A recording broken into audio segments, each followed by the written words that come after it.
Now, ever since the sequel trilogy came to a close, a lot of fans have been very much, having a lot of issues ever since then with how they left things off with the character of Luke Skywalker not only dying in The Last Jedi, but only returning as a Force ghost in Episode 9 by the hands of J.J. Abrams, Kathleen Kennedy, etc., and how they did not want to use any of Colin Trevorrow's ideas of implementing multiple flashbacks of a young version of Luke into Episode 9 as originally planned.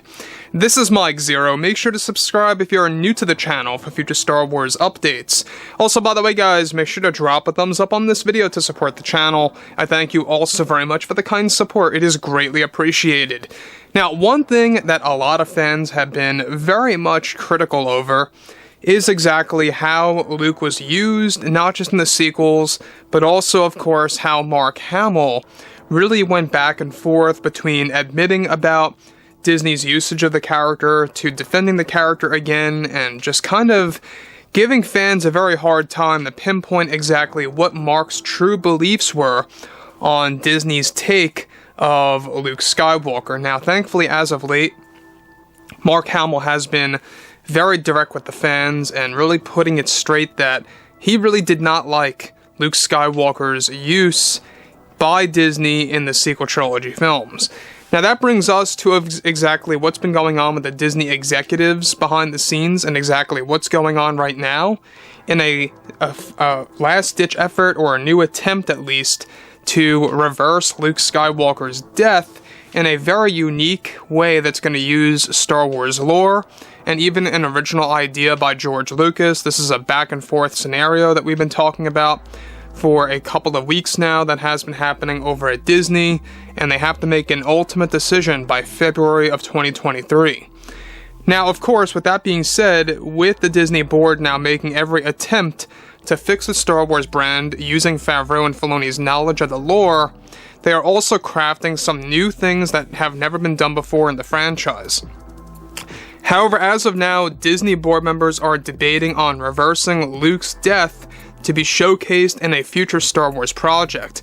Both Favreau and Filoni are said to have endorsed this plan, as well as George Lucas, and the official turn they want to take by establishing that Luke will use a power of the wills to bring him back as flesh and blood to face one final foe in the upcoming Rise of Skywalker sequel series that is currently in development, that is set to bring back Daisy Ridley as Rey, and an introduction of a new Jedi Order with new students as well.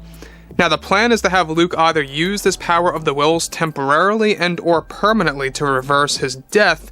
At first, Disney was debating using the world between worlds, but now they feel this option is a more realistic route to take in order to resurrect Skywalker to face the spirit of Sidious in a new body, once again now, however, in a younger form, to deeply resemble the storyline of Star Wars Dark Empire.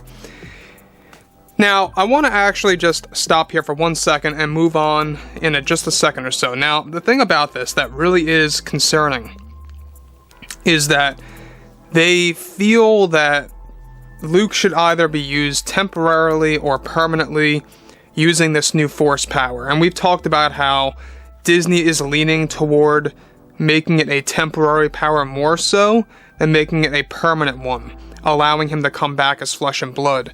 So that would basically mean that Luke would only come back for, let's say, a day or a couple of days before returning back to the netherworld of the Force to fight one more foe. That, in this case, of course, being Palpatine's spirit leading into a young body of himself as a clone. Now, obviously, Episode 9, the sequel series, is currently in development. It has been for a couple of months now.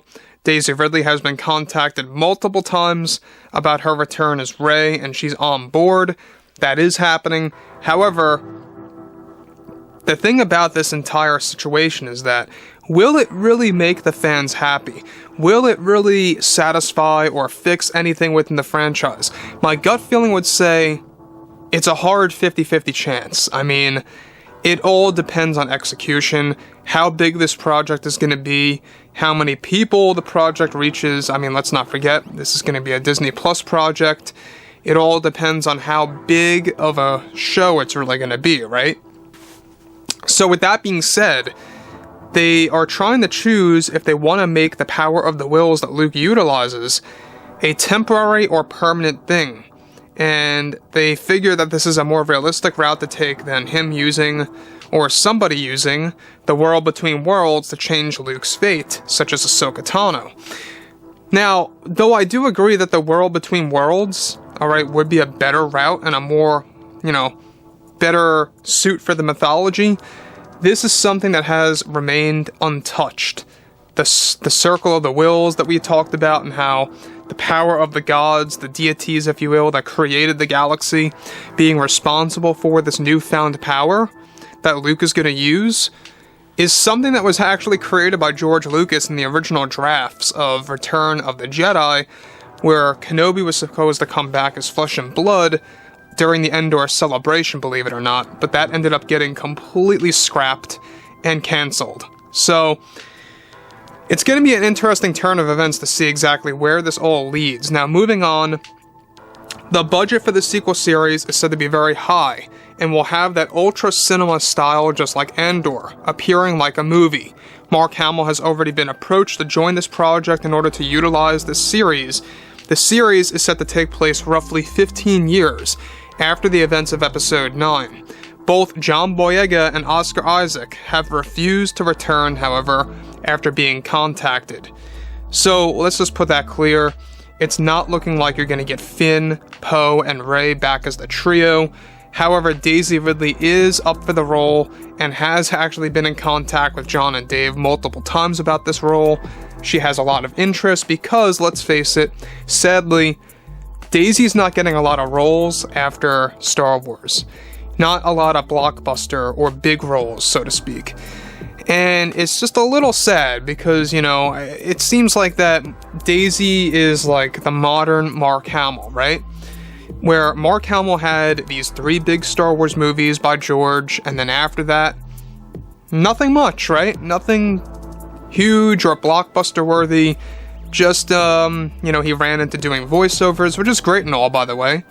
He's mostly known as the Joker, but he does a lot of voiceover work. And so Daisy Ridley has also, ironically, been tapping into that a little bit with some animated movies and some, future animated TV shows in the works too. But overall, I think that given that there's a lot of things happening behind the scenes now, with this newfound power that they're trying to create in the lore, and to establish it with the wills, who are gods or deities of the galaxy, that is something that they are trying to decide on by February of next year. Now, here's the biggest thing of all, alright? We already know that Mark Hamill has been contacted. He has interest of coming back to really take part in this massive project. It is said to be a very big project that they want to get out on Disney Plus by 2026. And it's still a far ways out, but they're going to make it happen. So overall, I would like to hear what each and every one of you have to say about this below in the comments, and if you guys did enjoy the content for today, make sure to drop a thumbs up on this video to support the channel. I thank you all so very much for the kind support, and I'll catch you guys next time.